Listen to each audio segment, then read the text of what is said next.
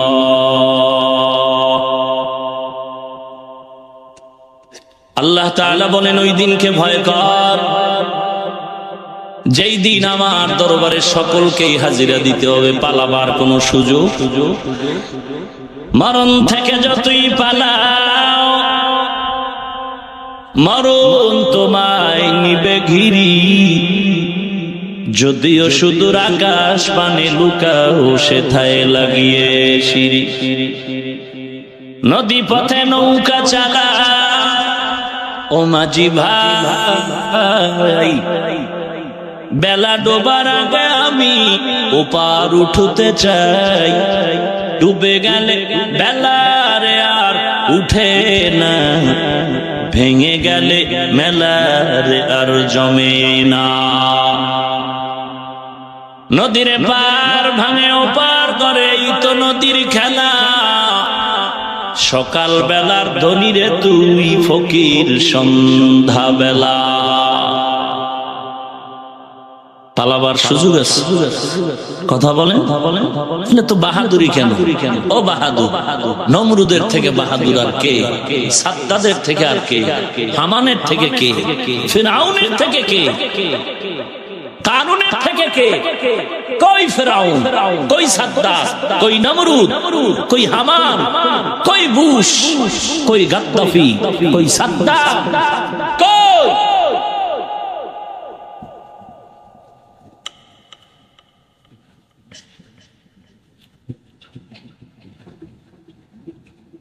অহংকারী করে কিলা কিলা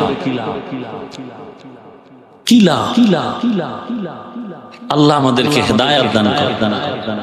আল্লাহ বলেন অনর্থক আমি বানাইনি। কেন বানাইছি? পরীক্ষা করার জন্য। পরীক্ষা দিতে হবে, ছাত্র হলেই পরীক্ষা, যে ছাত্র না তার পরীক্ষা নাই। যে জান্নাত চায় তার জন্য পরীক্ষা, যে জান্নাত চায় না তার জন্য কোনো পরীক্ষা নাই। আর পরীক্ষার কোয়ালিটি, যে ছাত্র বেশি ভালো তার পরীক্ষার প্রশ্ন তত কঠিন, যার ঈমান যত মজবুত তার পরীক্ষা তত কঠিন। এমন কোন নবী রাসূল, এমন কোন সাহাবী পৃথিবীর থেকে বিদায় হননি যাকে আল্লাহ পরীক্ষা করেন। আল্লাহ বলেন আমি পরীক্ষা করবই করব। পাঁচটা জিনিসের মাধ্যমে। কয়টা? মিনাল খাউফ ভয়ের মাধ্যমে, ওয়াল জু ক্ষুধার মাধ্যমে, ওয়া নাকসিম মিনাল আমওয়াল সম্পদের ঘাটতি, ওয়াল আনফুস জীবনের ঘাটতি, ওয়াস সামারাত ফল ফসলের ঘাটতি। এই পরীক্ষায় যদি পাশ করতে চাও একটা পুঁজি লাগবে, সেটার নাম হলো ধৈর্য। কি লাগবে? ধৈর্য নামক পুঁজি যদি না থাকে রে গোলাম, পরীক্ষায় পাশ করতে পারবা না। যদি ফেল করো, ফেল করার জন্য তোমার তিরস্কারের ঠিকানা জাহান্নাম। ইন্নাল আবরারা লাফি নাঈম ওয়া ইন্নাল ফুজ্জারা লাফি জাহিম। নেক আমলওয়ালার জন্য জান্নাত, গুনাহগারের জন্য জাহান্নাম। রাস্তাও দুইটা আলাদা করে দিয়েছেন, ফারিকুন ফিল জান্নাহ ওয়া ফারিকুন ফিস সাঈর। জান্নাতের পথ আর জাহান্নামের পথ। আল্লাহ বলেন আমি কিন্তু কোন বান্দারে জাহান্নামে দেওয়ার জন্য বানাইনি। মদিনার নবী বলেন পৃথিবীর যত মানুষ আসলো, আসতেছে, আসবে, সবার নামে জান্নাতে একটা ঘর বানানো আছে। নমরুদের নামে একটা ঘর, ফিরআউনের নামেও জান্নাতে ঘর, হামান কারুনের নামেও জান্নাতে ঘর। আমরা কোরআন সুন্নাহর আলোকে জানলাম ওই বেঈমান নাফরমান ফিরআউন, হামান, কারুন, সাদ্দাতরা আর জান্নাত পাবে না। কারণ জান্নাত পাওয়ার জন্য ঈমান থাকতে হবে, বেঈমান জান্নাত পাবে না। কি থাকতে হবে? ঈমান। ঈমানের একটু অংশ যদি থাকে, হাসরের ময়দানে আযাব ভোগ করার পরেও বান্দা জান্নাত পেয়ে যাবে। কত ফিতনা এই সমাজে, কয়টার সমাধান দিবে? এক আল্লাহর বান্দা ওয়াজের প্যান্ডেলে বলেছে আল্লাহ যারে জাহান্নামে দিবে আর নাকি তারে জান্নাতে কখনো ফিরায় দিবেন না। আপনারা কোথায় যাবেন? আমি বলতেছি কোরআন পড়ো, না পারলে শুধু তাকায় তাকায় দেখো, তাতেও সওয়াব। আর এক বক্তা সাহেব বয়ানের প্যান্ডেলে গিয়া বলতেছে কোরআন শরীফের অর্থ না জানিয়া পড়লে কোনো লাভ নাই। কোথায় যাবেন আপনারা? কোথায় যাবে? এরে নবীর উম্মতের দল, আমি হাতে পায়ে ধরে বলতেছি একজন খাঁটি বুজুর্গ, মুত্তাকি, তাহাজ্জুদওয়ালা, কান্নাওয়ালা বুজুর্গের পরামর্শ নিয়ে নিজের আমল ভালো করো। আর একদল বক্তা ওয়াজের প্যান্ডেলে বলে কোন ব্যক্তির কাছে যাইবা না, কোন ব্যক্তিরে মানা লাগবে না, নিজে নিজে যা বুঝো ওইভাবে বুঝা বুঝা জাহান্নামে যাও। ভাইরা আমার, এত ফিতনায় জড়িত আজ মুসলমান। আল্লাহ বলেন এটা পরীক্ষার হল। মুসলমানের মধ্যে ৭২ দল হবে, রহমাতুল লিল আলামিন বলেছে। ওই বনি ইসরাইলের ৭২, আর আমার নবী বলেন আমার উম্মতের মধ্যে আরো একটা বেশি। এক দল জান্নাতে যাবে আর ৭২ দল জাহান্নামে যাবে। ওই ৭২ দল জাহান্নামী, হিন্দু, বৌদ্ধ, খ্রিস্টান, বেঈমান কেউ না, সব হবে মুসলমান। মুসলমানের মধ্যে ৭২ দল জাহান্নামী আকীদার ভেজালের কারণে। এর মধ্যে মুতাজিলা ২০ দল, শিয়ারা হলো ২২ দল, মারজিয়া হলো ২০ দল, জাবরিয়া নাজ্জারিয়া ৩ দল ৫ দল। এরপরে মুশাব্বিহা ১ দল, নাজিয়া ১ দল। এইরকম ৭২ দলের ১ দল মাত্র জান্নাতি, তারা নাজিয়া, আহলে সুন্নাত ওয়াল জামাতের দল। ওই ৭২ দল জাহান্নামী, কোন হিন্দু না, বৌদ্ধ না, খ্রিস্টান না, বেঈমান না, সব মুসলমান। কেন বলেন হুজুর গো মধ্যে এত দল কেন? কয়টা হইছে? ৭২ টা এখনো হয় নাই। আরে নবীর উম্মতের দল আরো কত দল হবে? ক্লাসে ছাত্র একটাই আছে, বলে আমি 1 নম্বরে পাস করছি। এমন একজন নেতা হয়ে বসছে যার দলে নিজের স্ত্রীর ভোটটাও নাই। বুঝেন নাই? কারণটা কি রে বাবা? একমাত্র জবাব হলো দুনিয়ার লোভ, দুনিয়ার লোভ, দুনিয়ার লোভ। এই লোভ আবার 3 প্রকার: হুব্বে যা, হুব্বে মাল, হুব্বে নিসওয়ান। সম্পদের লোভ, সম্মানের চেয়ারের লোভ, আর যৌবনের লোভ। পীর বুঝি না, বুজুর্গ বুঝি না, ফকির বুঝি না, ধনী গরিব, সাদা কালো, শিক্ষিত শিক্ষিত বুঝি না। যেই দেখবেন দুনিয়ার লাইনে দৌড়ায়, আল্লাহর মহাব্বত নষ্ট করে চলছে, এই লোভের মধ্যে পড়েছে।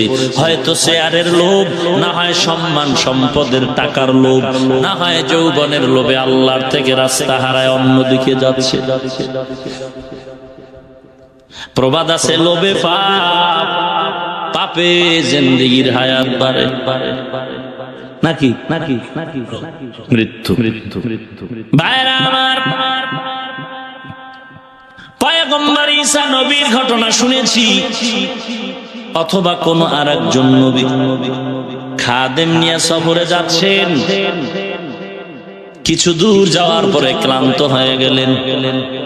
ক্লান্ত হওয়ার পর খাদেমেরে বলে বিশ্রাম নেই। বিশ্রাম নেওয়ার পরে 3টা রুটি নিয়েছিলেন সফরে, ক্লান্তি দূর করার জন্য, ক্ষুধা নিবারণের জন্য। ঘুম থেকে উঠে 2 জনে 2টো রুটি খাইলেন। খাদেম, বাকি রুটি রেখে দাও ব্যাগে, আবার ক্ষুধা লাগবে, ওই সময় খেয়ে নিবে। আবার সফর শুরু করলেন, আবার এক জায়গায় যাত্রা বিরতি করলেন, বিশ্রাম নিলেন। ফাঁকে খাদেম রুটি খেয়ে ফেললো। আল্লাহর বান্দা, আল্লাহর খাস বান্দা ঘুম থেকে উঠে বললেন, খাদেম রুটিটা দাও। খাদেম আমি খাইছি বলে না, লজ্জা, স্বীকারও করতে পারে না। বলে হুজুর রুটি তো দেখা যায় না, ব্যাগ খুঁজে ব্যাগ। কে খাইলো জানি না বললেই তো হয়। অতি চালাকের গলায় দড়ি, চালাকি করে কয় নবী আমি খাইনি। নবী জিজ্ঞেস তুই খাইছো? কথা বলেন না।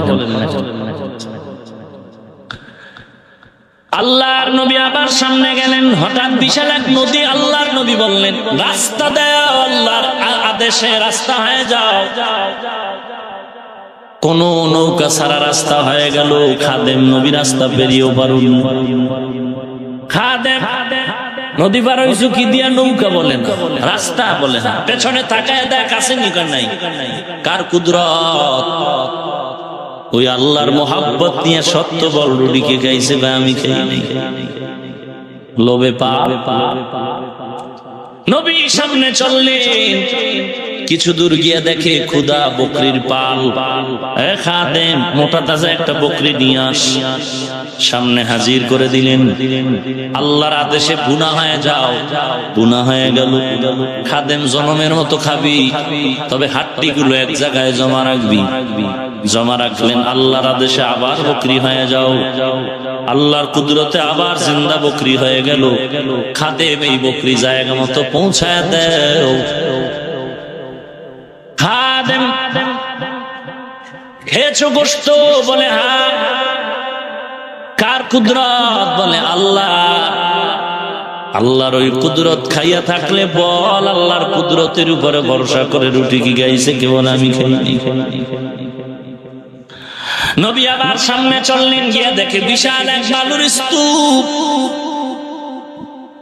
নবী বললেন, আল্লাহর আদেশে স্মরণ হয়ে যাও। স্মরণ হয়ে গেল। নবী 3টা ভাগ করলেন। খাদেমের 1 ভাগ দিলেন নিজের জন্য, স্বর্ণের 1 ভাগ, আর 1 ভাগ আলাদা। খাদেমের চান্দি গরম, মানুষ 2 জন ভাগ 3টা কেন?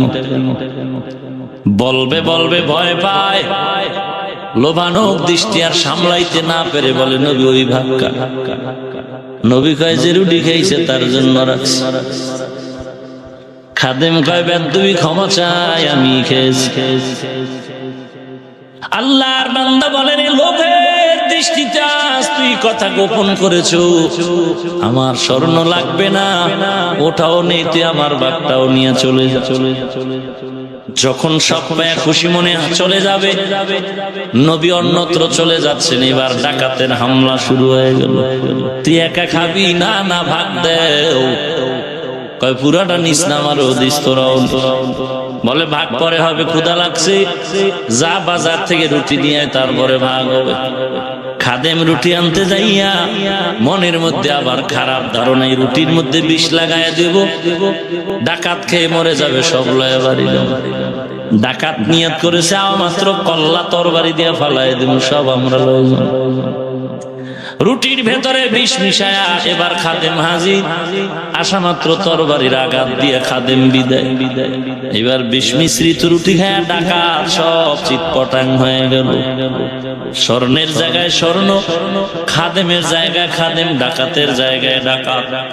প্রমাণ হয়ে গেল লোভে পাপ, পাপের অপর নাম। কেমনে বুঝাইতাম বাঙালি সোনার মানুষের 40 বছরের বাংলাদেশের ইতিহাস আঙ্গুল ফুলে কলা গাছ হয়ে গেল। টাকা বাড়ি গাড়ি কত আছে নিজেও জানে না, কিন্তু দেখা গেল মরার আগে হিসাবের কাঠ গড়ায় দাঁড়ায় দুর্নীতিবাজের খাতায় নাম উঠে গেল। হক নষ্ট করে কোটিপতি হয়েছে, দুনিয়াওয়ালার কাছেও ঘৃণিত হয়ে গেল, আরামে খাইতেও পারল না। ওদিক দিয়ে খোদার গজব, কিছু নগদ আর কিছু বাকিও হয়ে গেল। এক গজব 14 তলা বিল্ডিং এর 11 তলায় আগুন লাগছে, উপরেও লাগে নাই, নিচেও লাগে নাই। গাজীপুর ব্যাপারটা কি রহস্য? 14 তলা বিল্ডিং এর 11 তলায় লাগলো, উপরেও লাগলো না, নিচেও লাগলো না। কারণটা কি? বিল্ডিং এর মালিক কোটিপতিও মারা গেল, আরো কিছু লোক সব। তদন্ত করে দেখা গেল রাত 11টা-12টার সময় মেয়েদের নিয়ে নাচ গানার মদ চলছিল, মদের। কোথায় গেল তোমার প্রতিপত্তি? কোথায় তোমার টাকা? কোথায় তোমার বাড়ি? বাড়িওয়ালার বাড়ি আছে, বাড়িওয়ালা নাই। গাড়িওয়ালার গাড়ি পড়ে আছে, গাড়িওয়ালা নাই। এমনি খালি হাতে যেতে হবে। সেকান্দার বাদশা জুলকারনাইন যার নাম, কোরআনে হাকিমে ঘটনা আল্লাহ বলেছে, ইন্তেকালের আগে বলে গেছিলেন কাফনের কাফন দিয়ে আমারে জানাজার পরে 2 হাত এরকম বের করে শহরে একটা গুড়ায় কবর দিবে। যখন কবর দিতে নেওয়ার সময় হাতটা বের করে দেয়, দুনিয়ার লোভীরা কয় দেখ এত বিশাল দুনিয়ার রাষ্ট্রপতি হইয়াও লোভ সামলাইতে পারে না, আরো চায়। আখিরাত মুখী আল্লাহর খাস বান্দারা কয় তাকায় দেখি দুনিয়ার লোভী সারা দুনিয়ার এত ক্ষমতা পাওয়ার পর আজকে খালি হাতে কবরের দেশে যায়। ভাইরা আমার, এই টাকা পয়সা কামাই করে কি হবে? মাথার গাম পায়ে ফেলে এত টাকা পয়সা রুজি করলো, কিন্তু আজ নিজে ভক্ষণ করার কোনো সুযোগ নেই। আরামের 10 তলা বিল্ডিং করলো, থাকবে। হঠাৎ এমন রোগে পড়ে গেল আর বিল্ডিং এ থাকা যায় না, মাসে 3 ভাগের 2 ভাগ হসপিটাল। এরপরও কত রং বেরঙের খানার আয়োজন কপালে নাই। ডাইনিং টেবিলে গোশতের গোষ্ঠী, মাছের গোষ্ঠী সব রেডি। ডাক্তার কইছে শুধু ভর্তা খাবি। তখন না কেন এরে নবীর উম্মত, কাউকে ছোট করার জন্য বলছি না। টাকা পয়সা থাকাটা আল্লাহ পাকের রহমত, যদি তাকওয়ার ভিত্তিতে চলে। টাকা আসবে আল্লাহর মহব্বতে, ব্যয় হবে আল্লাহর মহব্বতে। এরে নবীর উম্মতের দল, ও টাকাওয়ালা ভাই, আপনি খুব টাকার বড়াই দেখাইতেছেন।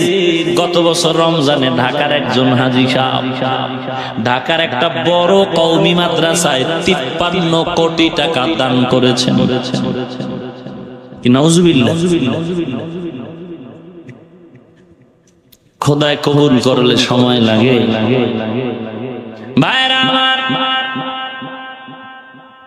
যাহা কিছু বলতেছি টার্গেট একটা, জান্নাত চাই, জাহান্নাম থেকে বাঁচতে চাই, আর কোন উদ্দেশ্য নাই আমার।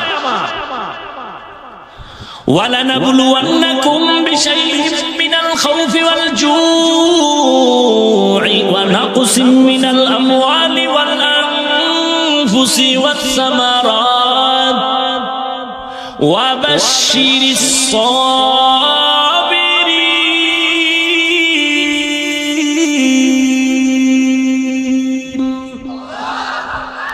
ধৈর্য, আজ ধৈর্য নাই, না বয়ানের প্যান্ডেলে, না দুনিয়ার কোন কাজের ভেতরে ধৈর্য। ইমাম সাহেবকে রাত লম্বা লইছে, ইমামতি এখন যায় যায় দিন। কে রাত লম্বা লইল? প্রতিবাদ করে বেনামাজি, কোন নামাজি না। কে করে? ওই যে 5 লাখ টাকা মাদ্রাসায় দান করিয়া বলে আমার নাম যেন মাইকে ঘোষণা না হয়। আর এক তারসেরা আল্লাহর বান্দা ওই প্যান্ডেলের 500 থেকে 500 টাকা দিয়া কয় নাম না কইলে টাকা ফিরায় নিয়ে আবি। নাই নাই জীবনে মাদ্রাসায় দেয় না, ওয়াজে দেয় না, মসজিদে যায় না, 1 টাকাও দান করে না, বারবার হিসাব। নাই নাই নাই। যারা দান করে তারা চায় দোয়া, যারা দেয় না তারা চায় হিসাব। রাগ করতেছেন?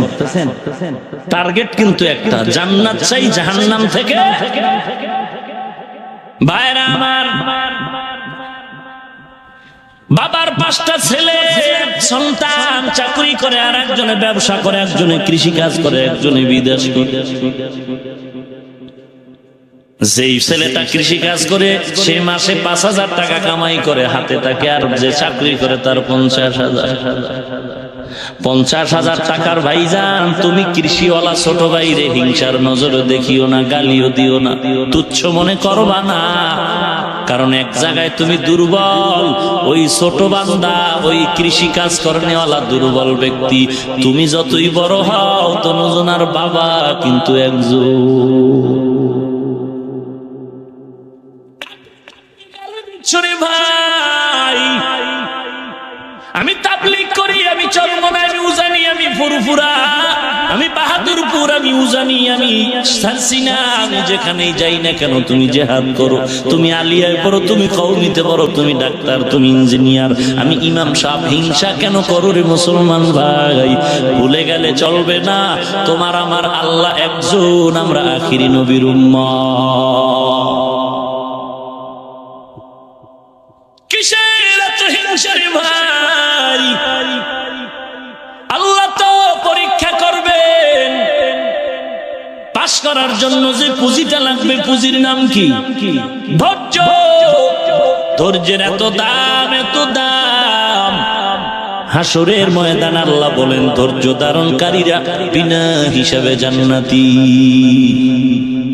ইন্নামা ইউওয়াফাস সাবিরুনা আজরাহুম বিগাইরি হিসাব।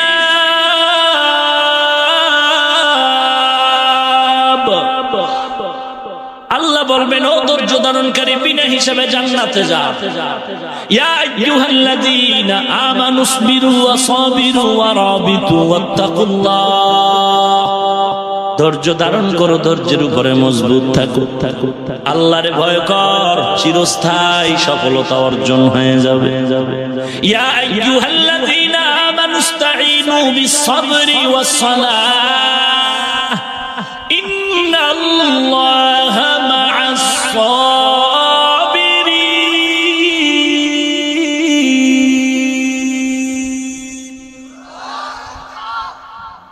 আল্লাহর কাছে সাহায্য চাও ধৈর্য আর নামাজের মাধ্যমে। সাহায্য কার কাছে চাইব? এখানে যারা আছেন বলেন আমার নবীর থেকে দামি বড় পীর আব্দুল কাদের জিলানী, খাজা মঈনুদ্দিন চরমনাই, উজানি, শাহজালাল, শাহপরান, শাহ মখদুম, দেওয়ানবাগ, রাজারবাগ, কুতুববাগ, মাইজভান্ডার, সুরেশ্বর, চন্দ্রপাড়া, আগ্রসী, এনায়েতপুরি, আল্লাহর নবীর মতো দামি কেউ নাই। আছে? সবাই একমত নেই? কথা বলেন। আমার নবীর তে দামি ঈসা নবী। পেছনের কথা কয় না, ঘুমায়। আমার নবীর থেকে দামি মুসা নবী, ইব্রাহিম নবী কেউ না। এরে নবীর উম্মতের দল, যদি ইসলামের কিছু জ্ঞান থাকে ইমানের সাথে জবাব দাও, নবীকে নবী বানাইছেন কে? নবীর মর্যাদা দিছেন কে? নবীর কোন প্রয়োজন হলে কার কাছে বলতেন, কার কাছে চাইতেন? নবী যদি আল্লাহর কাছে চাইতে পারে, তুমি এত ভিআইপি কেন আল্লাহ ছাড়া মাজারে চাও? আল্লাহরে পছন্দ হয় না তইলে আল্লাহর কাছে চাইলি তো। ও চাইছি পাই না, ওই বিড়ি লইয়া টানলে পাইব, গাঞ্জার জিব্বা দিয়ে ডাকলে পাকলে, পবিত্র জিব্বা দিয়ে ডাকবি খোদার চাওয়ার আগে পেয়ে যাবে। ইয়া আইয়ুহান নাস আনতুমুল ফুকারা ইলাল্লাহ ওয়াল্লাহু হুয়াল গনিয়্যুল হামিদ।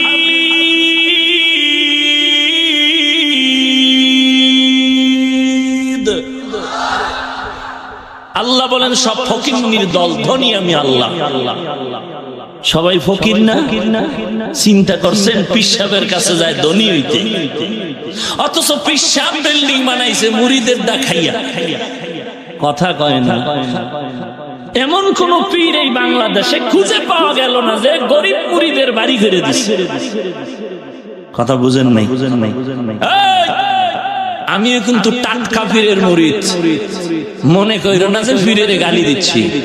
আমিও পীরের মুরিদ, শুধু মুরিদ না, দায়িত্বহীন ভাষায় আজকে ঘোষণা করছি আমরা খাঁটি আল্লাহওয়ালা, রাসূলের আদর্শের উম্মত, তাহাজ্জুদওয়ালা মুত্তাকি, খাঁটি মুরিদ। আর এই সমস্ত পীরের বিরুদ্ধে যারা কথা বলবে, খোদার কসম এরা ভণ্ড।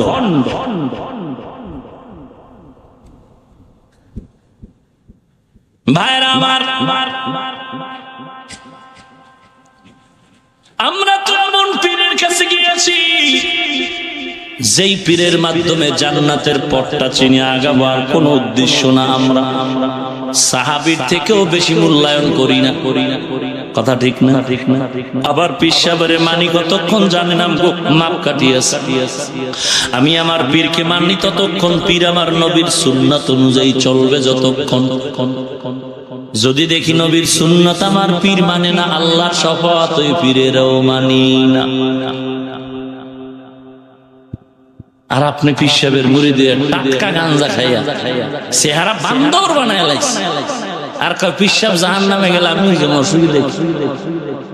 অসুবিধা কিছুই না। ভারতের কৃতি সন্তান শাহ আতাউল্লাহ বুখারী জবরদস্ত একজন আলেম, তাকে একজন ব্যক্তি গ্রাম্য প্রশ্ন করেছিলেন, হুজুর জান্নাতে গিয়া যা চাইলে পাওয়া যাইব? কয় যা চাবি তাই পাবি। কয় বিড়ি? এরকম ঠেডা মার্কা কিছু আছে? বিড়ি? শাহ আতাউল্লাহ বুখারী যেমন কুকুর তেমন মুগুরের জবাব দিয়া বললেন, জান্নাতে বিড়ি পাবি, তবে আগুন লাগতে হইলে জাহান্নামে যাইতে হইলে। কোথায়? বিড়িতে আগুন ধরাবি না? আগুন ধরাইতে হলে তো জাহান্নামে যাইতে বুঝবি জাহান্নামের মজা। এরে পাগল, কোরআন সত্য না মিথ্যা? আমার নবী যদি আল্লাহর কাছে চাইতে পারেন, তুমি যদি চাইতে লজ্জা পাও, তোমার ঈমান দুর্বল। আল্লাহ তো দুর্বল না, চাইতে কেন লজ্জা পাও? চিন্তা করেন, আপনার ওস্তাদ যদি আপনার বাড়িতে আসে আপনি কি ঘুমাই থাকবেন? এমন কোন ছাত্র এই যুগে একেবারে চূড়ান্ত খারাপ হইল যদি শুনে যে তার শিক্ষক বাড়ির দরজায় আইছে, ঘুমাই থাকবে? কথা বলে, এই কথাটা বুঝেননি? এটা যদি বুঝেন, মায়ার নবী বলেন আল্লাহ প্রথম আসমানে প্রতিদিন আইসা বান্দারে ডাকে। অতিও গভীর হয় রজনী যখন, নীরবে প্রভুর নাম জপিও তখন। প্রভুর করুণা যদি পাইবারে চাও, প্রভুর করুণা যদি পাইবারে চাও, গভীর রাতে উঠে প্রভুর গুণগান গাও। একজন ইমানদার যে জান্নাত চায় ওই বান্দা চিন্তা করবে আল্লাহ 24 ঘন্টা বান্দার ডাক শুনে বান্দায় ডাকে, কিন্তু ভোর রাতে আল্লাহ প্রথম আসমানে এসে তার বান্দারে ডাকে। একজন ইমানদার জান্নাত পানেওয়ালা তাকওয়াওয়ালা ওই বান্দা চিন্তা করবে আমার আল্লাহ যেহেতু আইসা ডাকে, ঘুমানো আমার জন্য হারাম। এই জন্যই তো আল্লাহওয়ালারা ভোর রাতে ঘুমায় না,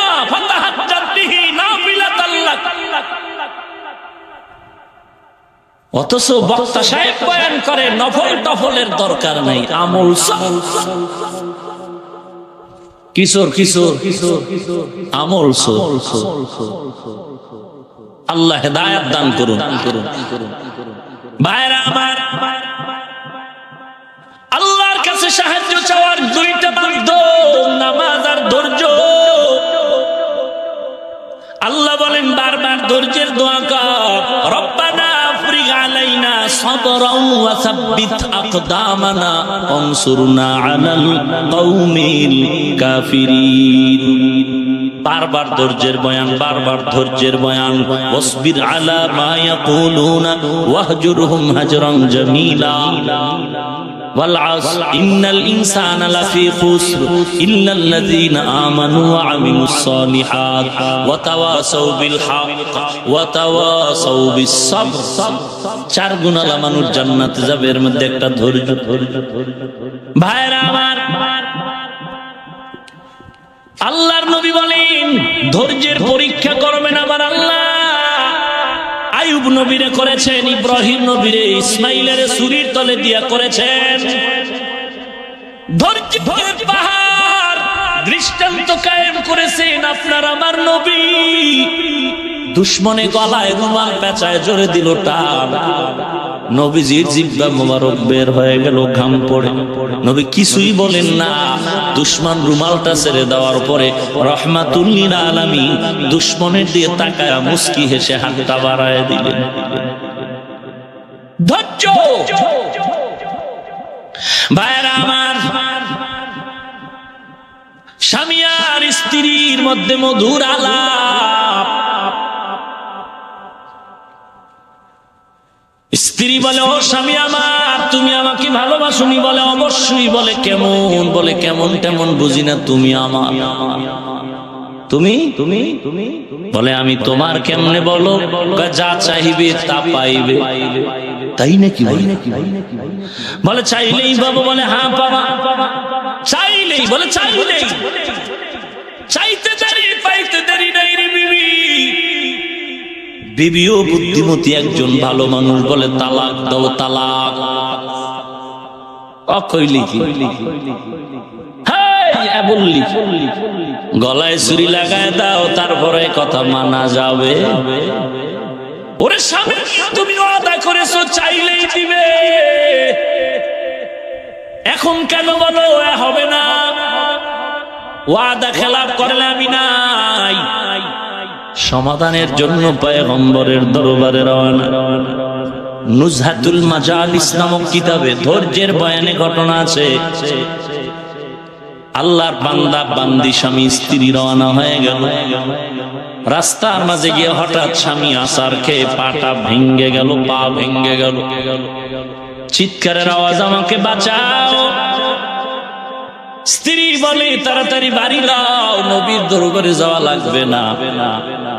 বাড়িতে আসার পরে আল্লাহর বান্দা বলে, ও বিবি কি ব্যাপার? বলে, আমি ভুল করেছি, তোমার যেই দাওয়াত দাবি করেছি আমি উদ্র করে নিলাম, মাফ করে দাও। স্বামী বলে, চাইলে কেন, এখন উদ্র করলা কেন? স্ত্রী বলে, স্বামী আমার, তোমার ঘরে আমি আসলাম, রাহমাতুল লিল আলামিনের একটা হাদিস শুনেছি, আল্লাহ যাকে মহব্বত করেন তাকে মুসিবত দিয়া ধৈর্যের পরীক্ষা করবেন। তোমার ঘরে আসার পর এমন কোন মুসিবত আমি দেখলাম না যে তুমি আহ উহ শব্দ করেছো। এই জন্য আমি চাইছি যেখানে আল্লাহর রহমত নাই আমিও থাকতে রাজি নাই। কিন্তু রাস্তার মাঝে যখন তুমি হঠাৎ পড়ে গেছো, পাওটা ভেঙে গেল, তুমি যখন আহ উ শব্দ করেছো, রাসূলের হাদিস মতে তোমার ঘরে রহমতের দৃষ্টি চলে আসছে। আমি ক্ষমা চেয়ে নিচ্ছি, কারণ যেখানে আল্লাহর রহমত আছে আমি বান্দিও সেখানে আছি। আর আপনার উপর একটু মুসিবত আইলে কয়, খোদার কি চোখ না, খালি আমারই উপরে ঠাডা পড়ে কেন? মুমিনের জন্য এই জমিনের পরীক্ষার হল। ফিরআউনের দীর্ঘ বছরে কোনো অসুস্থতা নাই, কোনো অসুস্থতা হয় না।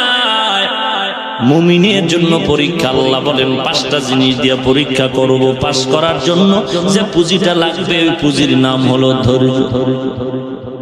ধৈর্য এত দামি একটি সম্পদ।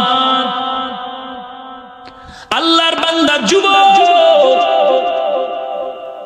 এমন কোন গুনাহ নাই যে গুনাহ করে নাই। 2 প্যান্টের পকেটে 2টো পিস্তল রাখা, যেখানেই যায় মাস্তানি করে।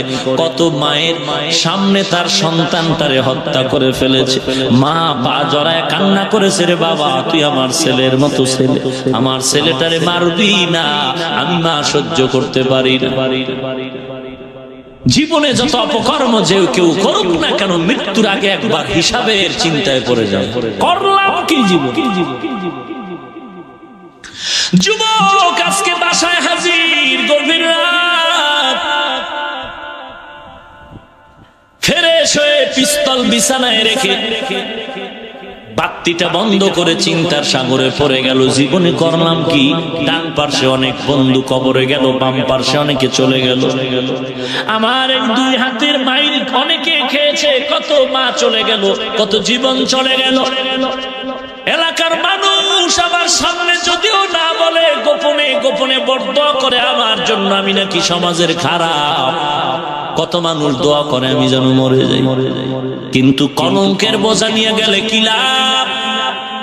আমি একা কলঙ্কের বোঝা নিয়ে গেলে তো গেলাম, কিন্তু না, আমার এই কলঙ্কের গ্লানি আমার ছেলে মেয়ের উপরেও এসে লাগবে। সবাই বলবে এটা তো ওই বেঈমান, ওই সন্ত্রাসীর সন্তানের দূরে সরায় দেয়।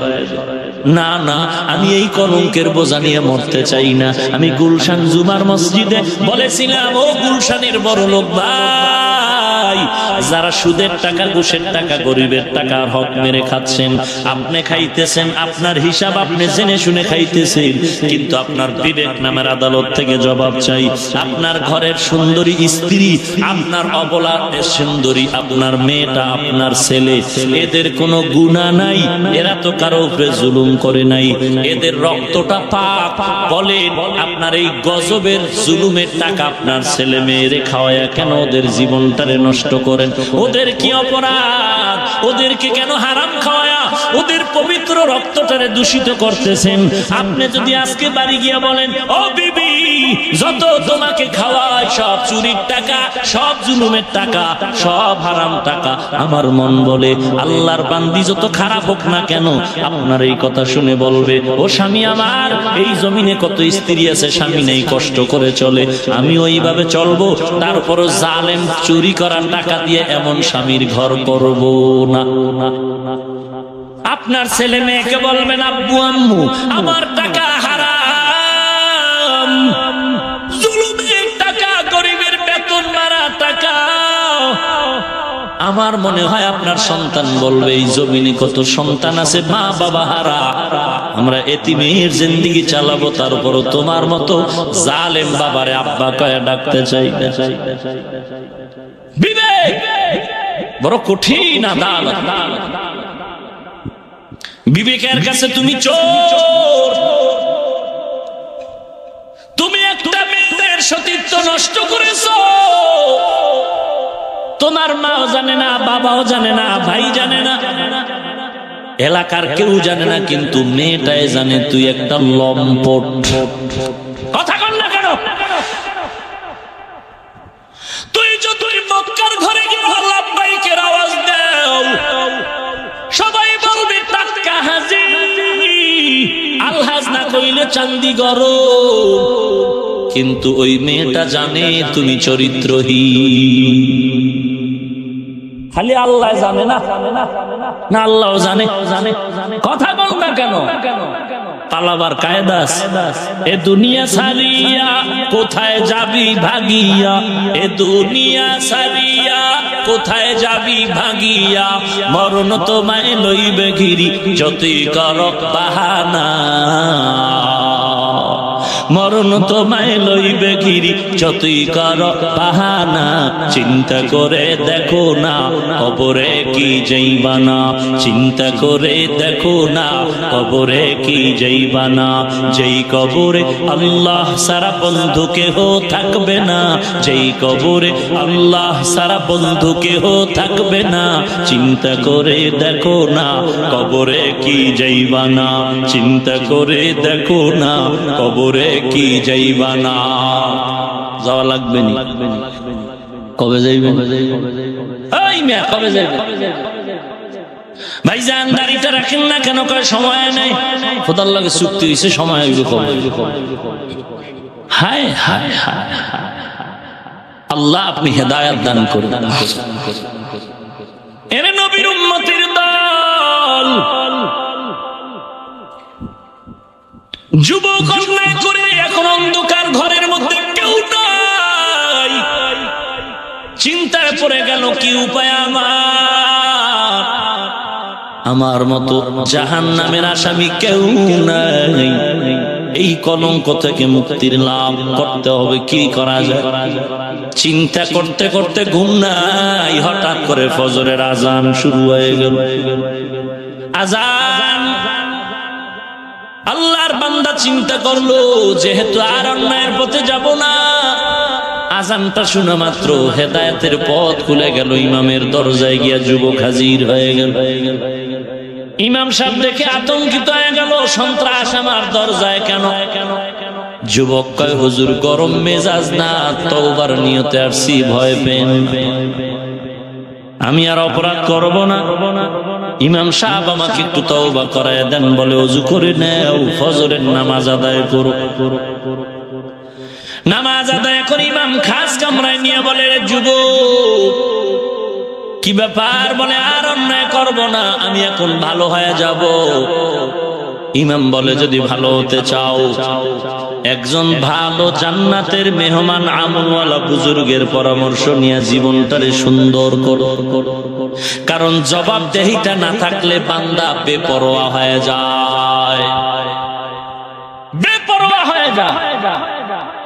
জবাবদেহিতা যদি থাকে তখন বান্দা আর স্বাধীনভাবে আকাম করতে পারে না, চিন্তা ভাবনা করে কথা বলে, কদম চালায়। যুবক বলে কই পাই আল্লাহর ওলি? বলে যাও, বহু দূর তুমি হেঁটে হেঁটে গিয়ে একটি জঙ্গলের কিনারে একজন আল্লাহর ওলি আছে আবুল হাসান নামের। যুবক ইমামের পরামর্শ নিয়ে রওনা হয়ে চলল। যেতে যেতে কষ্ট করে আবুল হাসানের বাড়ির দরওয়াজায় হাজির। খবর নিয়ে দেখে আবুল হাসান ঘরের মধ্যে নাই। সালাম, কে আছেন ঘরের মধ্যে? আওয়াজ নাই। আবার আওয়াজ দিলেন, কে আছেন? কই আওয়াজ নাই। চিল্লা বলেন ঘরে কি কেউ নাই? হঠাৎ এক মহিলা কণ্ঠ ভেসে আসলো, কে তুমি? বলে আমি আগন্তুক এক যুবক। কি চাও? বলে আবুল হাসানের সন্ধান চাই, আমি মুরিদ হতে আসছি, তার পরামর্শ নিয়ে আমার আমলটা ভালো করো। বিবির জবান থেকে কর্কশ ভাষায় কিছু বাজে মন্তব্য শুরু হয়ে গেল। আল্লাহর বান্দা মনটা খারাপ করে বিদায়। এলাকার লোক বলে, যুবক আসছো আবার কেন হঠাৎ করে যাও? বলে ঘরের ব্যবহার ভালো না, বলে একটু আল্লাহর ওলির সাথে মোলাকাত করে যাও। আমরা এলাকার সবাই জানি তার মতো ভালো ব্যবহারকারী একজন আল্লাহওয়ালা খুবই কম আছে। কোথায়? বলে আমরা জানি আমাদের এই এলাকার আল্লাহর ওলি বড় গরিব, জঙ্গলে কাঠ কেটে বাজারে বিক্রি করে তার জীবন চালায়। এই রাস্তা দিয়ে আসবে, এখানে দাঁড়াও। যুবক রাস্তার কিনারায় দাঁড়ায় গেলেন। দাঁড়ানোর পর হঠাৎ করে তাকায় দেখে এক পাগড়িওয়ালা বুজুর্গ একটা লাকড়ির বোঝা বাগের পিঠে নিয়ে নিজে বসে বসে আগাচ্ছে। বাগের পিঠে সওয়ার,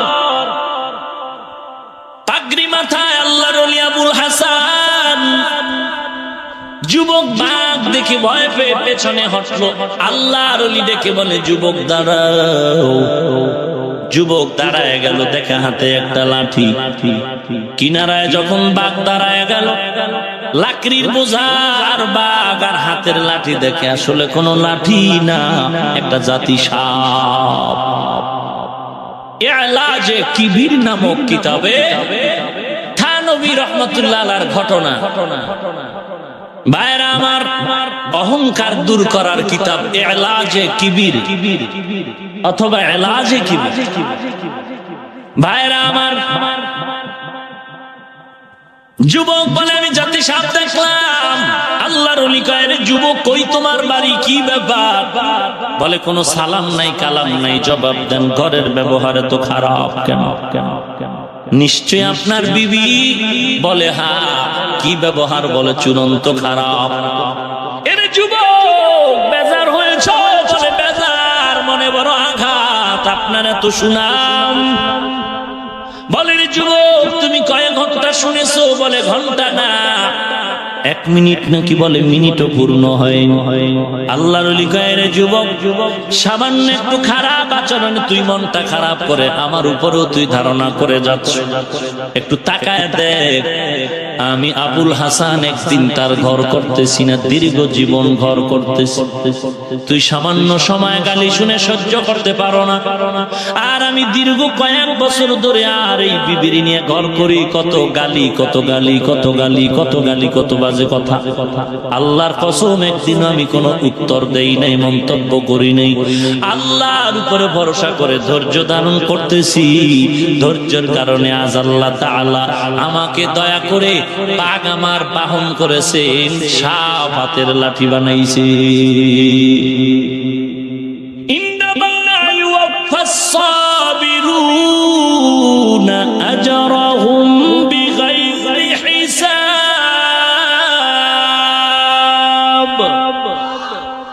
ধৈর্য ধারণকারীরা বিনা হিসাবে জান্নাতি। ধৈর্য কাকে বলে? আইয়ুব নবীর ঘটনা আপনারা জানেন, ইব্রাহিম নবীর ঘটনা জানেন। নিজের কলিজার টুকরা সন্তানের শরীর নিচে দিয়ে দিল। কেমন ধৈর্য রে বাবা, এটা চিন্তা করলেও তো হুঁশ হারায় যাবে।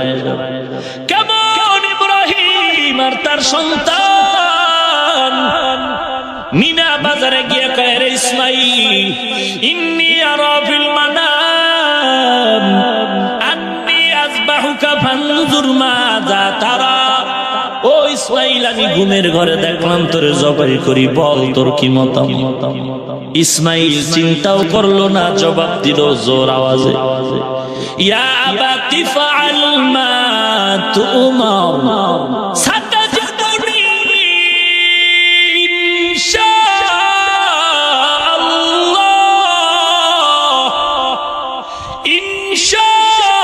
ইনশাআল্লাহু মিনাস সাবিরিন।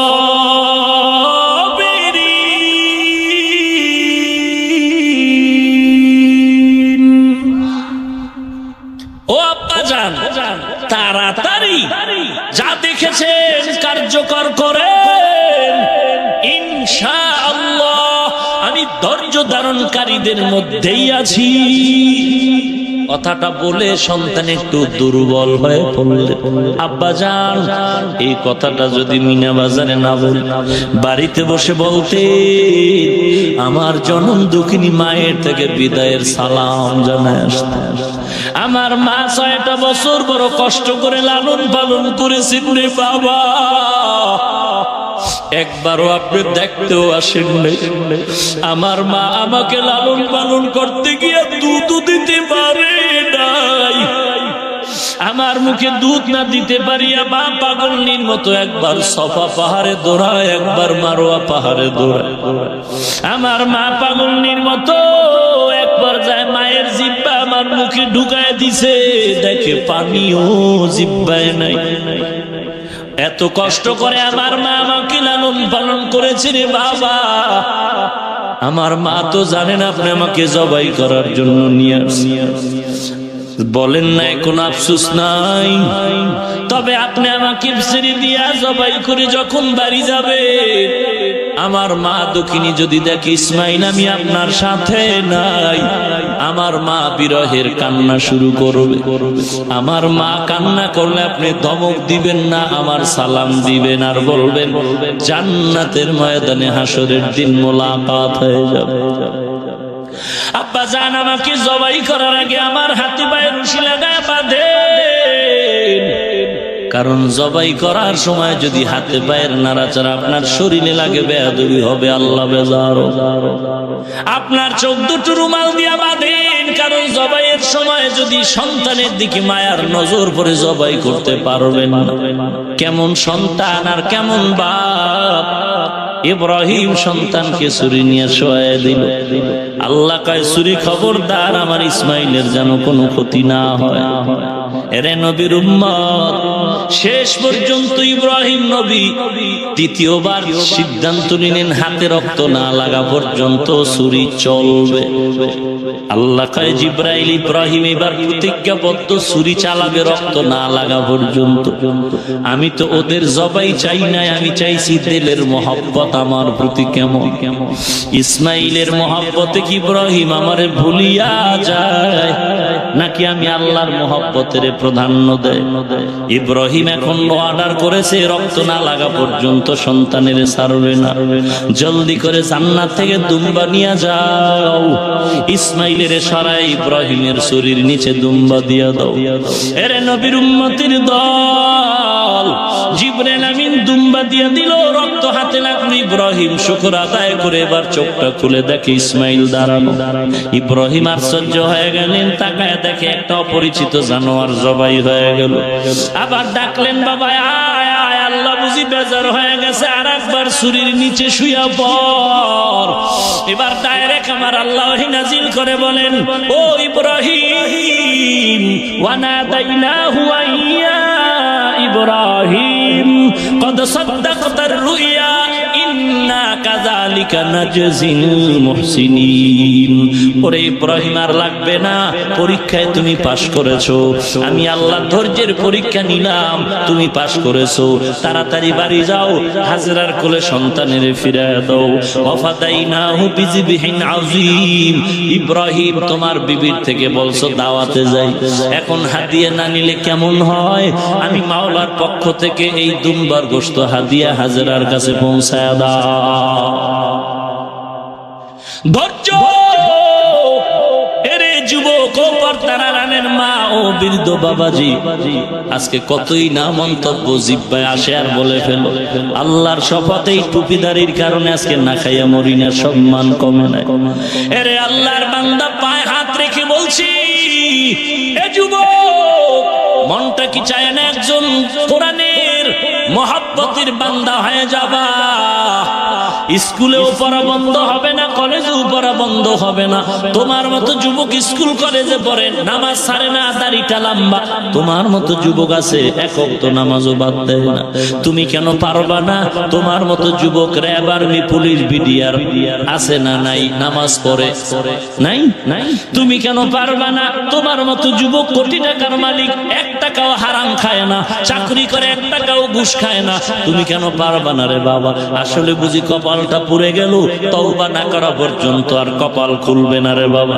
ওরে আম্মা জান, আজকে আপনিও মা, একজন কোরআনওয়ালার মাও মা, আল্লাহর বান্দা মঈনুদ্দিন খাজা মঈনুদ্দিনের মাও মা, আপনিও মা, হাফেজে কোরআনের মাও মা, আপনিও মা, আলেমের মাও মা, আপনি একজন মা, নবীর স্ত্রীরাও মা, আল্লাহওয়ালার স্ত্রীরাও মহিলা, আপনারাও মহিলা।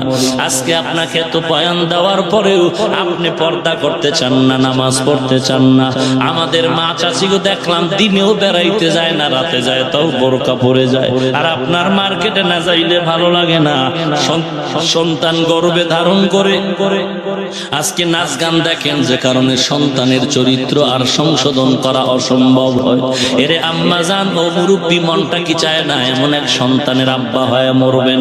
আপনার সন্তান জানাজার ইমামতি করবে, আপনার কবরে গিয়া সন্তান কোরআন পড়ে দোয়া করবে। হেদায়েতের মালিক আল্লাহ, ইজ্জতের মালিক আল্লাহ, চাকরির মালিক আল্লাহ, রিজিকের মালিক আল্লাহ। এত ভয় কেন রে বাবা? আজকে অনেকে মনে করে গরিবের ছেলে মেয়েরা বুঝি কোরআন পড়বে। আসেন আমাদের ঢাকায় দেখেন, র্যাবের ছেলে কোরআনের হাফেজ, এসপি সাহেবের ছেলে কোরআনের হাফেজ, ডিসি সাহেবের ছেলে কোরআনের হাফেজ, র্যাব আর্মির ছেলে কোরআন পড়ে। কি ব্যাপার এসপি সাহেব কিসের অভাবে ছেলেরে কোরআন পড়াচ্ছে? বলে কোনো অভাব নাই, যত টাকা বাড়ি গাড়ি করেছি এগুলো শেষ করার জন্য 10টা সন্তানও যদি খায় শেষ হবে না। আমার 100 বছরের কামাই হয়ে গেল, এখন আমার ছেলেরে আমার ডিগ্রি নিয়ে 5 লাখ টাকার বেতন নেওয়ার শখ নাই। আছে একটা অন্তরে দুর্বলতা, কয়েক মাস আগে আমার বাবা ইন্তেকাল হয়ে গেল, কবরের সামনে গিয়ে বড় অসহায়ের মতো দাঁড়ায় রইলাম, কোরআন পড়া শিখতে পারি নাই। বাইরের ছাত্র দিয়া দোয়া করাইলাম, ওরা তো আর কান্নাকাটি করবে না, যেই কান্না আমি সন্তানের চোখে আসবে। চিন্তা ভাবনা করে সিদ্ধান্ত নিলাম, টাকা পয়সা বাড়ি গাড়ি সন্তানের হয়ে গেল, এখন আর চাকরি লাগবে না, আমার সন্তানের কোরআনের হাফেজ বানায় যাই। আমার দিলটা চায় আমার ছেলে আমার জানাজার ইমামতি করবে, আর ওই কবরের কিনারায় গিয়া কোরআন পড়ে পড়ে আমার জন্য দোয়া করবে। এরে আল্লাহর বান্দা, দুনিয়াটা কিছুই না রে বাবা, কয়দিন আর বাহাদুরি করবা? এরে যুবক, তোর মতো যুবক দেখ বাসের নিচে লাশ হয়ে গেল, পানির গর্ভে লাশ হয়ে গেল, এমন কোন দিন নাই তোর মতো যুবকের লাশের খবর নাই। অ্যাক্সিডেন্টের মরণ, ঘুমের বিছানায় মরণ হয়, অথচ তুই কত বড় বেহায়া বেলাজা হইলি, হিন্দি গানের তার লাগায় তুই রাতের বেলা বিছানায় শুয়ে রইলি। তোর কি একটু ভয় লাগে না? আজরাইল যদি আইসা দেখে তোর হিন্দি গানের তার লাগানো তোর কানের সামনে, কি জবাব দিবি? আল্লাহর দরবারে উপায় নাই। এরে বান্দা, মনে করেছো কি কোরআন মিথ্যা? মনে করেছো জাহান্নামের আযাবের কথা মিথ্যা? একটু কোরআন পড়, মোবাইলটা খুলে খুলে সময় নষ্ট করিস না রে বাবা। পা দুটো আগায় দে, পায়ে ধরে বলি, ওরে মোবাইল দেখিয়ে তোর চোখ নষ্ট করিস না, করিস না। তোর চোখের পাওয়ার নাই, তোর খবর নাই। এই মোবাইলের কারণে তোর কিডনির উপর আঘাত, তুই জানো না? এই মোবাইলের গজবের কারণে তোর ব্রেনের উপর আঘাত, তোর খবর নাই। এই মোবাইলের কারণে তোর চরিত্র ধ্বংস হয়ে গেল, তোর খবর নাই। আয়নার সামনে তাকায় দেখ, তোর চেহারার মধ্যে কোনো বরকতের ছাপ নাই। এই মোবাইলের গজব, আরামের ঘুম হারাম করে সারা রাত মোবাইল নিয়ে সময়টারে নষ্ট করলি। এরে যুবক, তোর চরিত্র শেষ, তোর লেখাপড়া ধ্বংস হয়ে গেল মোবাইলের কারণে। নকল ছাড়া পাস করতে পারো না। ওরে আল্লাহর বান্দা, আমি তো বলি যারা নকল করে পরীক্ষা দেয় তারা বিদ্যা চোর। এই বিদ্যার মতো পবিত্র জিনিস যারা চুরি করার অভ্যাস হয়ে গেল, এরা যখন কোনোদিন চেয়ার পাবে তখন জনগণের টাকা চুরি করবে।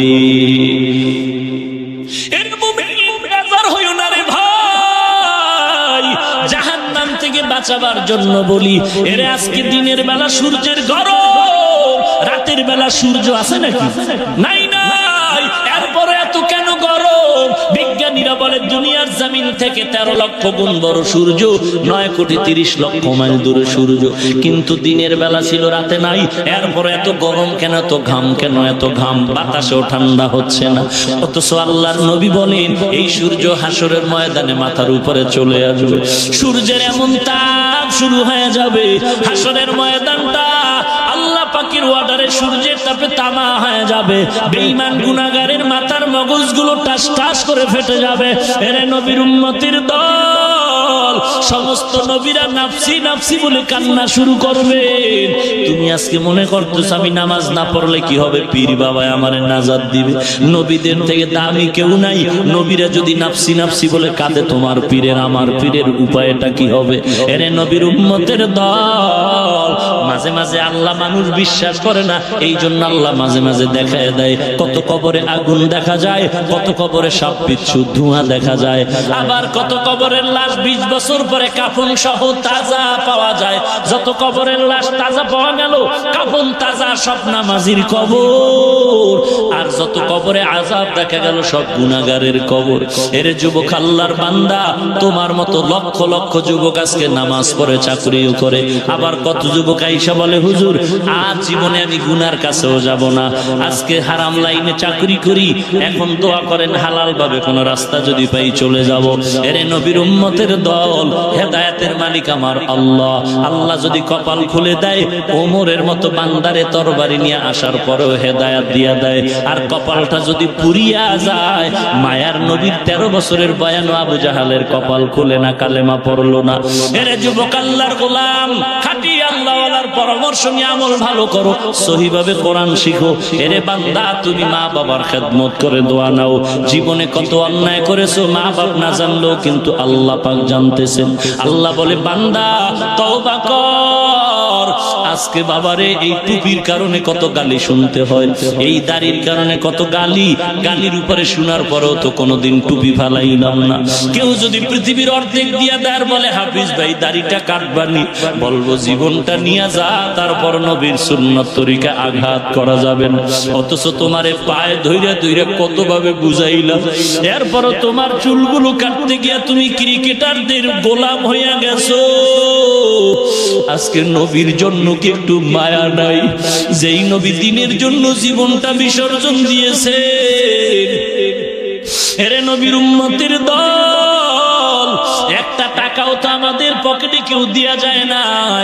কত মাদ্রাসার ছাত্ররা ছোট ছোট বাচ্চাগুলোর দিকে তাকায় দেখো, তুমি মোবাইল নিয়ে ব্যস্ত, আর মাদ্রাসার ছোট বাচ্চা কোরআন পড়ে রাত্র 10টার আগে ঘুমায় নাই, বড় রাত 2টা আবার ওযু বানায়া কোরআন নিয়ে বসিয়া যায়। ওরে কত গরিব, কত এতিম ছাত্র আছে, মা নাই, বাবা নাই, এরপর ওখানে কষ্ট করে খায়।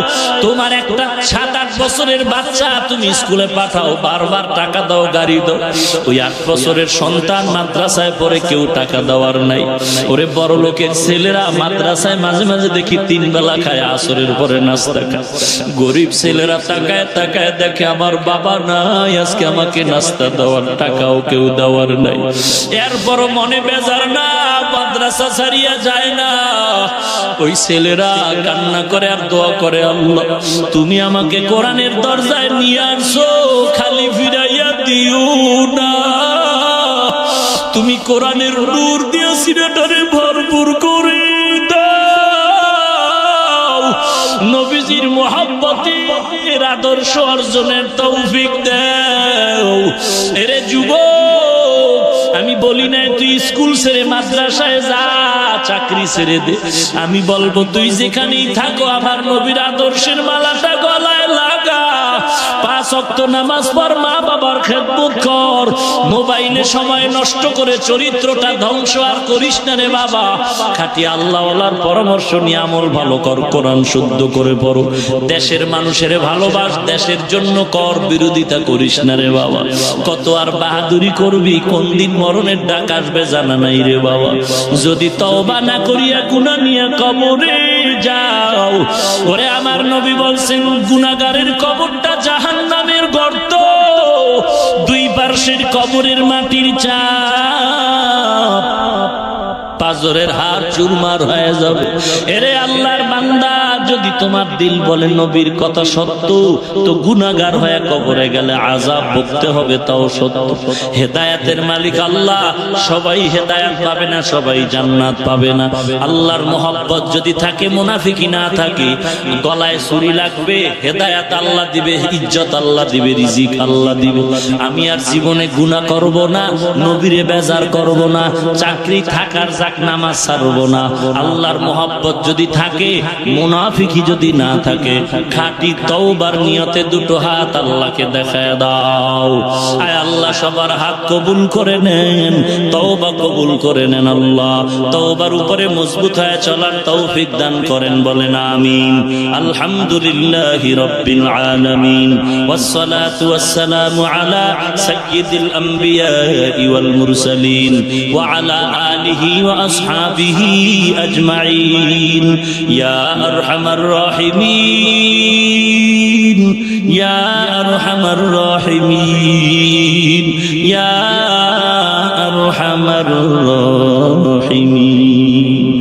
রব্বিরহামহুমা কামা রব্বায়ানি সগীরা। আল্লাহুম্মা জাআলনি মিনাল মুস্তাজাবিনা লিদ-দাওয়াত। আল্লাহুম্মা জাআলনি মিনাল মুস্তাজাবিনা লিদ-দাওয়াত। ও দয়ার মালিক, কুদরতের নজর দিয়ে দেখেন প্রচন্ড গরমের ভেতর কত উলামায়ে কেরামরা হাজির। সাদা দাড়িওয়ালা মুরব্বী হাজী সাহেব, কলিজার টুকরা আমার যুবক, কত ছাত্র ভাই, কত ছোট ছোট বাচ্চারা এখানে হাত তুলেছে। পর্দার আড়ালের কত মা বোনেরা হাত তুলেছে, কত ব্যবসায়ী, কত শ্রমিক, কত চাকরিজীবীরা হাত তুলেছে। আল্লাহ আপনি জানেন এরা কেউ টাকার লোভে এখানে আসে না, খানার লোভে আসে নাই রে আল্লাহ। অনেকে বসতে পারে না, দাঁড়ায়া দাঁড়ায়া কোরআন সুন্নাহর কথাগুলো শুনলো। এত কষ্টর পরেও আল্লাহ আপনার কি একটু মায়া হবে না রে আল্লাহ? আয় আল্লাহ, আমরা সবাই গুনাহগার, জাহান্নামের আসামি। নফসের ধোকায় পড়ে গুনাহ করেছি, শয়তানের ধোকায় পড়ে গুনাহ করে জীবনটারে নাপাক করেছি রে আল্লাহ। গুনার দিয়ে তাকায় দেখি গুনার কারণে আমার হাত নাপাক, আমার জিহ্বাটা নাপাক, আমার চোখ দুইটা নাপাক। গুনার কারণে আমার অন্তর নাপাক, আমার পা নাপাক। মনে হয় যেন এই ময়দানে আমার মতো জাহান্নামের আসামি আর একজন নাই রে আল্লাহ। আয় আল্লাহর বড় আপনার দরওয়াজা সারি নাই। আল্লাহ আপনি যদি আমাদের খালি ফিরাইয়া দেন, আপনি রহমান নামটা কেন রাখছেন রে আল্লাহ? গফফার নামটা কেন রাখলেন? আয় আল্লাহ, আমরা তো আপনার আদরের নবীর উম্মত। গুনাহ করেছি, আজ তওবার হাত তুলেছি, আর গুনাহ করব না। মেহেরবানি করে জীবনের সকলের সমস্ত গুনাহগুলো মাফ করে দেন। আয় আল্লাহ, মাহফিল কবুল করে নেন আল্লাহ। আলোচনার ভুল ত্রুটি ক্ষমা করে দেন। আয় আল্লাহ, সওয়াবটুকু নবীজির রওজা মুবারকে পৌঁছায় দেন। আদম আলাইহিস সালাম থেকে আজ পর্যন্ত যত মুমিন মুমিনাত কবরে সবার রুহুর উপরে সওয়াব পৌঁছায় দেন। আয় আল্লাহ তাআলা, এই মাহফিল আপনি নাজাতের ওসিলা বানায়া দেন। যারা টাকা পয়সা, মাইক লাইট, প্যান্ডেল দিয়ে সহযোগিতা করেছে তাদের কবুল করে নেন আল্লাহ। এলাকার ঘরে ঘরে শান্তি দান করেন আল্লাহ। মা বোনদের আবেদা পর্দা নিশি বানায় দেন, ছেলে সন্তান নেককার বানায় দেন আল্লাহ। আয় আল্লাহ, প্রত্যেকটা যুবকের সিনায় হেদায়েতের নূর দান করেন আল্লাহ। সারা দুনিয়ায় শান্তি দান করেন আল্লাহ। ও দয়ার মালিক, বাংলাদেশ শান্তির দেশ বানায় দেন। বেঈমানের হাত থেকে মুসলমানের ঈমান আমল হেফাজত করেন আল্লাহ। এই দেশের জন্য, ইসলামের জন্য যারা জীবনটা দিয়ে দিল তাদের মাফ করে দেন। আয় আল্লাহ, এখনো যারা চেষ্টা করে কবুল করে নেন। আয় আল্লাহ, প্রশাসনিক ভাবে যারা কাজ করে, সরকারি দল, বিরোধী দল, প্রত্যেকটা দেশের নাগরিককে আপনি দিনদার বানায় দেন আল্লাহ। অন্তর থেকে রিয়া, হাসাদ, কিবির দূর করে ইখলাস দান করেন আল্লাহ। মা বাবা, সন্তান, উস্তাদ, ছাত্র, স্বামী আর স্ত্রী, আলেম আওয়ামের মাঝে মিল মোহাব্বত বাড়ায় দেন আল্লাহ। সমস্ত মাদ্রাসা মসজিদ গুলো কবুল করে নেন। আয় আল্লাহ, যারা খেদমত করে, সহযোগিতা করে, কবুল করে নেন। আয় আল্লাহ, যা প্রয়োজন গাইবের থেকে ফয়সালা করে দেন। ও দয়ার মালিক, জীবনে একবারও যদি হয় সুন্দর বাইতুল্লাহ নবীর রওজা জিয়ারতের তৌফিক দান করেন আল্লাহ। ওই বাইতুল্লাহ ধরে ধরে বারবার লাব্বাইক বলার তৌফিক দান করেন আল্লাহ। নবীজির রওজায় গিয়ে সালাম পৌঁছাবার তৌফিক দান করেন আল্লাহ। নবীজির সুন্নাত ওয়ালা জিন্দেগি দান করেন আল্লাহ। ও দয়ার মালিক, কারো হাত খালি ফিরায় দিয়েন না। যারা ব্যবসা করে, চাকরি করে, লেখাপড়া করে, কামাই রুজি লেখাপড়ায় কামিয়াবি দান করেন আল্লাহ। আয় আল্লাহ তাআলা, অন্তর থেকে গুনাহের আকর্ষণ দূর করে দেন। আয় আল্লাহ, গুনাহের প্রতি ঘৃণা জমায়া দেন, নেক আমলের আগ্রহ বাড়ায়া দেন আল্লাহ। ও দয়ার মালিক, জালেম দুশমন মুনাফিক থেকে হেফাজত করেন আল্লাহ। ইসলামের নামে যারা ধোঁকা দেয় তাদের থেকে আমাদেরকে হেফাজত করেন আল্লাহ।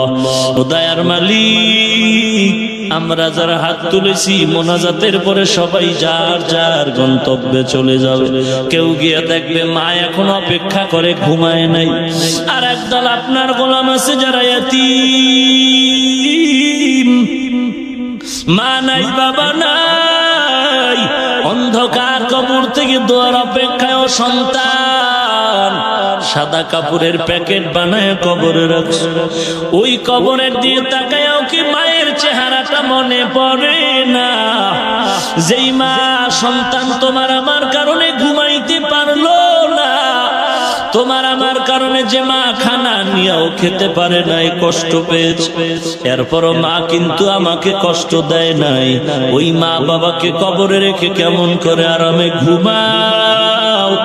একটু কি দোয়াও করতে পারবা না? ও আল্লাহ, গুনার কারণে দিলটা পাথর, চোখে পানি নাই, কান্নাওয়ালা চক্ষু দান করেন আল্লাহ। কান্নাওয়ালা চক্ষু দান করেন আল্লাহ। কান্নাওয়ালা চক্ষু দান করেন আল্লাহ। জিকিরওয়ালা জিহ্বা দান করেন আল্লাহ। আখিরাতের ফিকিরওয়ালা কলব দান করেন আল্লাহ। এই ময়দানে কি আপনার পছন্দের কেউ নাই রে মালিক? ওরে আল্লাহর বান্দা, নবী বলেন কান্না করো, যদি কান্না না আসে কান্নার বাহানা করো, তাতেও সওয়াব হবে।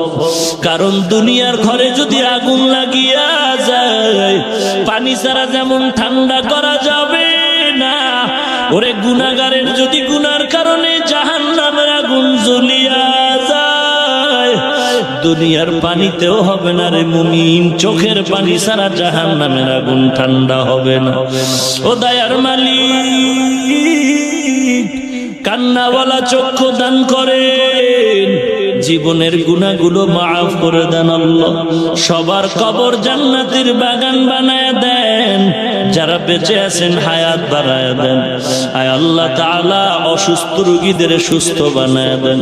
আপনার মতো বড় ডাক্তার কেউ নাই। দ্বীনের মহব্বতে, নবীজির মহব্বতে চিরস্থায়ীভাবে কুদরতের হাতে সুস্থ করে দেন আল্লাহ।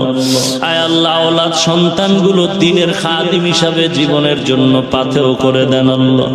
আয় আল্লাহ, যে যত সমস্যায় জড়িত সমস্যা দূর করে দেন আল্লাহ। মিথ্যা মামলায় যারা জড়িত মুক্তির ব্যবস্থা করে দেন আল্লাহ। ও দয়ার মালিক, দিলের সমস্ত নেক আশাগুলো পূরণ করে দেন আল্লাহ। মাহফিল হেদায়েতের ওসিলা বানায় দেন। চলার পথে কুদরতের হাতে হেফাজত করেন। হঠাৎ মরণ থেকে হেফাজত করেন আল্লাহ। দীর্ঘ নেক হায়াত দান করেন আল্লাহ।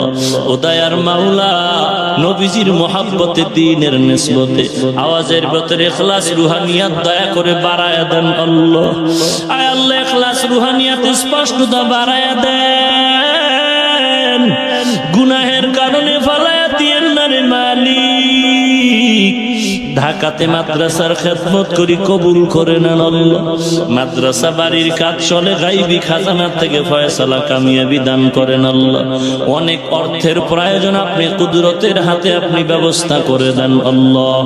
আয় আল্লাহ, প্রত্যেকের আমিন আপনি কবুল করে নেন। আয় আল্লাহ, মা বোনদেরকে আপনি মাফ করে দেন। এলাকার প্রত্যেকটা যুবক দিনদার বানায় দেন।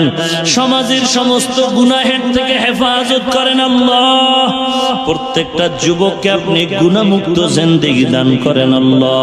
সুবহানাল্লাহি ওয়া বিহামদিহি সুবহানাল্লাহিল আযীম। ওয়া সাল্লাল্লাহু তাআলা আলা খাইরি খালকিহি মুহাম্মাদিন ওয়া আলিহি ওয়া আসহাবিহি আজমাইন। আমিন আমিন আমিন বিরহমাতিকা ইয়া আরহামার রাহিমিন।